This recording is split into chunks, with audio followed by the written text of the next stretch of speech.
Haris, kamu merasa nggak sih kalau air-air ini suhu di bumi kita sangat panas dari biasanya? Iya, saya merasakannya dan bahkan menurut data dari BMKG sendiri mencatat bahwa rata-rata suhu di akhir bumi kita pada akhir ini mengalami peningkatan hingga hampir mendekati 1,2 derajat Celcius. Benarkah?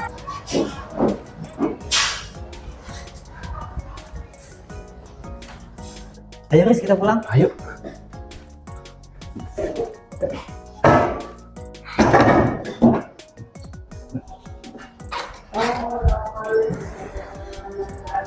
Fauzi, kenapa kamu tidak mematikan AC-nya? Oh iya, saya lupa matikan mesinnya. Apa kamu ini tidak peduli dengan kondisi bumi kita sekarang? Memangnya ada apa dengan bumi kita sekarang? Itu kan hanya sebuah AC. Jadi gini, AC itu bekerja menggunakan CFC atau yang biasa kita sebut dengan freon. Nah, freon tidak hanya bekerja di dalam AC saja, namun juga terdapat di dalam kulkas. Nah, penggunaan CFC yang terlalu berlebihan itulah yang bisa menyebabkan terjadinya pemanasan global.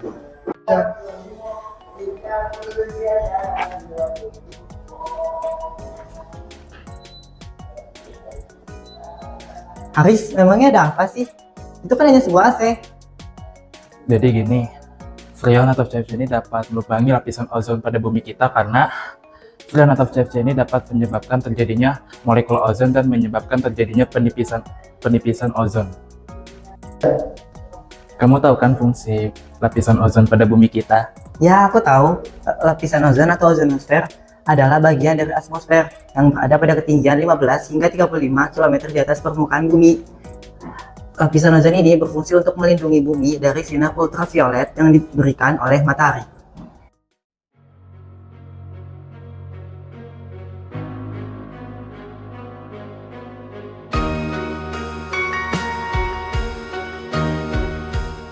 Jadi aku akan menjelaskan tentang pemanasan global.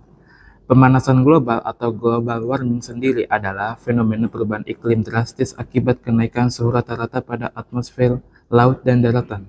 Kondisi ini bisa membuat lapisan ozon kian menipis.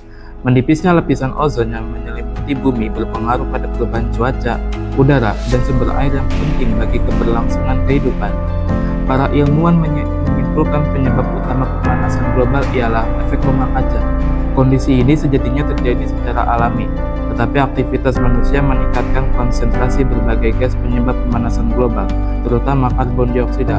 European Commission sendiri mencatat konsentrasi gas CO2 di atmosfer pada tahun 2020 telah meningkat menjadi 48% di atas rata-rata dibandingkan pada masa pra-industri sebelum tahun 1750.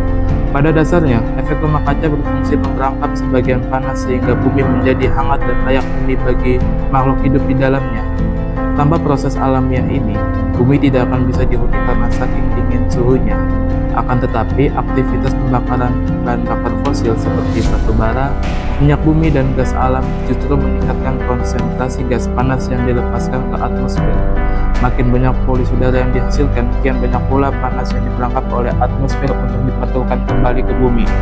Pada akhirnya, kondisi ini yang menjadi penyebab utama pemanasan global alias global warming. Apa saja aktivitas manusia yang menyebabkan pemanasan global? Pemanasan global terjadi saat gas rumah kaca seperti karbon dioksida, metana, dan dinitrogen dioksida diserap oleh atmosfer dan dipantulkan balik ke permukaan bumi. Dan beberapa penyebab diantaranya adalah penebangan hutan tanpa penanaman kembali, emisi gas bahan bakar kendaraan bermotor, limbah industri, limbah pertanian dan peternakan, penggunaan listrik yang boros, dan juga penggunaan CFC yang tidak terkontrol. Ada beberapa dampak dari pemanasan global diantaranya kepunahan beberapa spesies hewan dan tumbuhan, membuat es di kutub mencair, meningkatnya volume air hingga dapat menenggelamkan beberapa wilayah yang ada di bumi, cuaca dan curah hujan yang tidak menentu, dan masih banyak lagi dampak negatif yang disebabkan oleh pemanasan global.